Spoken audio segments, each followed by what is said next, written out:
Hi, Sam Hayes here. I want to talk to you about a few things that I've seen happen this week on my files. I want to share with you some opportunities to maybe not have some of the pitfalls that we've run into. One of the biggest ones is I want to talk to you about how much I love the market condition advisory. This form should be used when you're doing your listing and also when you're writing an offer. What's so great about this form? It goes through and clarifies so many things and protects you as the agent. It discusses if your clients are making non-contingent offers, including for inspection, loan, or appraisal. It also goes into clarifying if your client has requested that you write multiple offers for them, however they financially can only purchase one offer.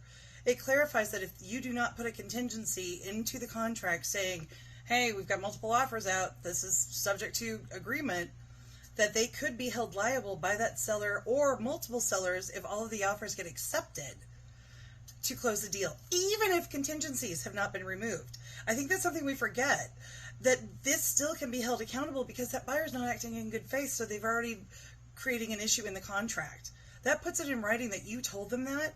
And I definitely would also discuss always with your broker if you're writing multiple offers for a client that only financially can purchase one property. It's a big deal.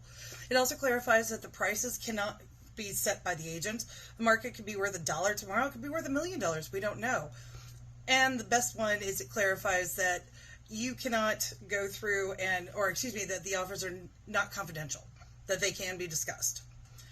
You really want to be using the market condition advisory on every file possible. I put it on all the transactions that I work on. I believe you should use it when you send your listing because it sets up clarification. It's great form. It would have mitigated some drama where I found out an agent had been exposed this week because there was nothing in writing that they had educated their client that while the buyer had requested, we want to write multiple offers, there was nothing documenting that the buyer's agent had educated them at their potential liability. Something to think about and why these forms exist. Another issue that's been going on is if you are selling a property where it's an entity, if we've got a power of attorney, if we're under a trust, if we are dealing with LLC, get all those supporting documents before you write the offer, before you take the listing. Make sure we know who's allowed to sign or supposed to sign, how they're supposed to sign, what name they're supposed to sign. People get married, divorced, trusts are not always updated, documents are not always updated. Let's get all that clarified with title ahead of time. Right now, your support teams, myself, escrow, title, lenders, we're here to support you. We know how hard the market is for all of us. So let us do our very best to make you be the rock star that you are. Let's get everything sorted, tight right now. We've got the time. Let's take advantage of that. So that's asking a few extra questions of your client. That's digging a little bit deeper. That's letting them know that we can't move forward until we have some of these items. It really makes a difference, and it saves time for everybody. It's a much smoother transaction, and it makes you look like the professional that you are. Another issue that's come up, if your client notes on documents, especially if I'm on the buyer or when we go through the listing documents, when I prep everything and prep the disclosures, I do ask for supporting documentation if everything's listed. You know, somebody's already working on their house. Obviously, I'd ask them who's doing the work right now. But I ask to make sure who's the third party, who did this work, do you have supporting docs, what was done by a licensed contractor, which licensed contractor.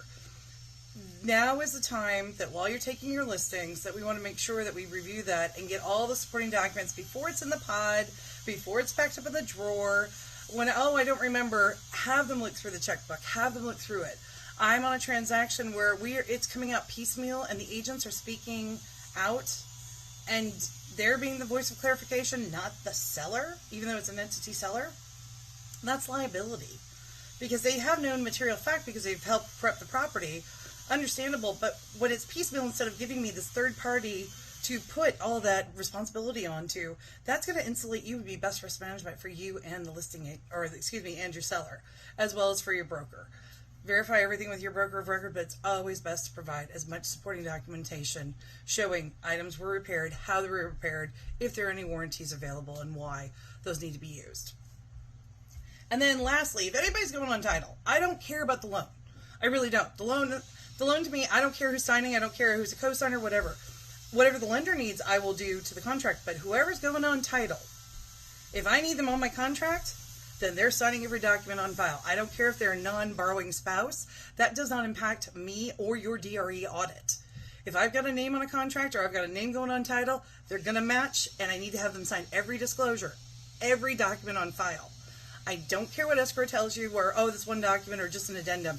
We need the AOAA, the Assignment of Agreement Addendum, and that is part of RPA 23 that says this has to happen. And then we go to the AOAA, and that says the new buyers, whoever they are, buyers, have to at least initial the first page of every document on file. I think that's a little flimsy, so I just go ahead and if wherever buyer one signed or initialed, buyer 2, buyer 3, buyer 4, buyer 5, I actually had 9 one time, and we got them all on the paperwork. Yay, DocuSign. Everybody signs, because we want to make sure that we have proof that everybody who is now going to be a responsible party to that purchase is aware of all items. And I even have the other buyers go ahead and sign the first page of the contract, or excuse me, of the physical inspection, any reports, anything along those lines to make sure they saw everything and we have proof they saw everything. That's my job, is making sure you've got proof to defend your file. A defendable file is what I focus on every single time I start doing this. I look forward to helping you or anybody else you know in the real estate industry. Give me a call about the stuff anytime, even if I'm not the TC on the file. 619-993-7264. And as always, verify everything with a broker of record. Sam Hayes, One Stop Transaction Services. Thanks for having me on the team.